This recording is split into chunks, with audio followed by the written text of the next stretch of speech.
This is Al Fasnacht, co-patriarch, the face of Funland, and the closest thing to a real-life Santa you are likely to meet. Quite often they will say when I'm running a kiddie ride, I remember when you put me on these rides. And we're into the riding the third generation. Probably the oldest ride we have is the fire engine ride. It was made by a company called Pinto Brothers on Coney Island. I had a grandfather maybe 3 years ago that said to me, how old is that ride? And I said, I don't know, we've been here 40 years and it was old when we got here. And he said, well, I know it's at least 48 years old because I rode it 48 years ago. Don Fasnacht is the well-oiled part of the well-oiled machine that is Funland. There is nothing he can't fix, though he seems to fix it very quietly. Back when they made these, they made them that they never wear out. You just put parts on them. My dad is quiet, probably hated talking to the camera, but he's always been real mechanical minded. If a rubber band will fix the thing, that's what he likes. Oh, it'll keep going. I don't know. We'll keep her going as long as I'm around. A man of few words, Don certainly knows how and when to take action. We had a fellow that came in on the bumper cars, and this fellow was drinking, very belligerent, wouldn't listen to anybody. So I remember Al going over to try to handle this guy. He couldn't do anything with it.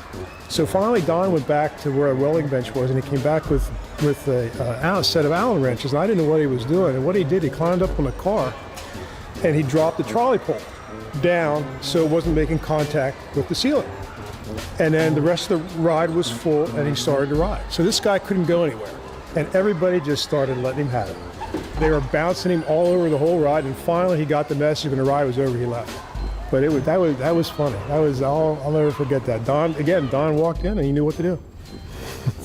I'd have been afraid to do that, but not Don. Strict maintenance is a golden rule here, and it will happen every day while the park is open. We try to look at all the rides, make sure they're clean and they're set up properly for the day's ridership. Our safety record is very good for the number of people that we have coming through here. We haven't had a major accident in all the years that we've been operating, which I think is great. And you hear about the other catastrophes in other parks and you go, oh, boy, I hope I never have to go through that. But you have to try to be prepared for that too. So that's the big important part about daily maintenance and keeping it right before something bad happens. I am checking the drive bolts on each one of our Haunted Mansion units, just to make sure that none of them are broken from the previous evening. My mom is Al's brother's daughter, so kind of works in there. It's kind of confusing, but all his family members work in there somehow. And I'm responsible for a lot of the maintenance and cleaning of the park. Just kind of backing out the pond, just keeping things clean. Cleanliness is what we pride ourselves on here at Funland. So just trying to keep the tradition going and making sure we run a clean establishment here. If cleanliness really is next to godliness, then Funland must be a sacred place. Or else these folks just love to clean. Looking around, I can't imagine that even the most slovenly visitor would have the nerve to let loose with a piece of trash in the park. But in the event that they do, it's history by 1 p.m. the next day when the rides open. And heading up the environmental maintenance department? So this is your office. The buck stops here, huh? My office is under that umbrella, right. This is recycling, and this is my, when you have no talent mechanically in our family, you get what's left, and this is what's left. And I keep telling the kids, get a college education or you'll be stuck in something like this. That stack of cardboard is what they restocked in the games this morning. So you can see over the course of 3 days how many prizes, how much plush we give away. Now that doesn't show you the trash that we get, and they just picked trash up early this morning, and there we get, I don't know how many cubic yards a week, but it's a lot. There are only 3 small beverage dispensers here, but during the season, guests, as they are called, will consume some 7,000 cold drinks. Eventually, Al will sort, load, haul, and dump the empties. The gummy aluminum is the only lucrative recycle item. I don't know if that's true. During the summer, I usually go twice a week, almost twice a week. It's pretty glamorous, Al. What? Your life is pretty glamorous. Oh, isn't it though?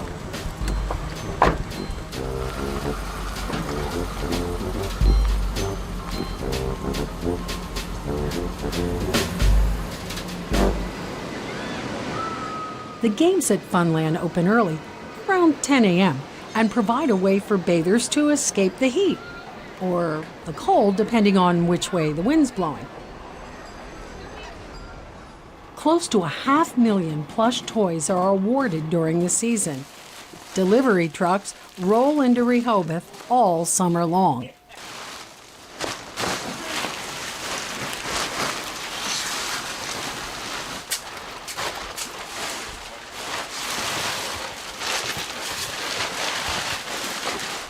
We got 122 bags, Shrek and donkeys. That's in SpongeBob. That's primarily the hottest item of the year this summer. And where do these guys come from? I know they're sewn in China. The skins are in China, and these were stuffed in New Jersey yesterday, and then brought in. He picked them up and brought them in this morning. Do you haul just toys, or? No, anything. Yeah. Every day, the games are restocked. By the family, of course. We're dressing bears, putting sweaters on bears, and they are too small for the bear. But once they're on, they fit nicely. You can't get them up over the heads. Well, I'm doing the same thing she is, and it's hard on your hands, but we're doing it. You can't be here if you don't work. Everybody has a job. Should have told them I have about 10,000 more of these for them to do. The games are not rigged here, and the practice ensures that even the losers, well, at least the little losers, walk away with a prize. There's usually something for everyone. You know, if you come here putting in 50 cents, you're gonna be able to get something, walk away with something. So it's not too bad of a deal. Everything we try to keep in the group games as fair as possible so that everybody has an even chance. The horse race game, our employees are always instructed to make sure nobody's cheating and using 2 balls or, taking an unfair advantage so that it's fair for everyone. And we have a lot of games that are winner every time so that the parents know their kids are going to win something if they play. I enjoy, especially, I tell our help in a game like the Goblet, if you have a little 4-year-old that throws the ball out and lands in the silver and wins a giant husky dog, if you can't get excited about something like that, because it's really neat to see a little kid winning a piece bigger than they are. 4 generations of the Fasnacht family, in-laws and outlaws, now work here at Funland 7 days a week for 19 to 20 weeks each summer.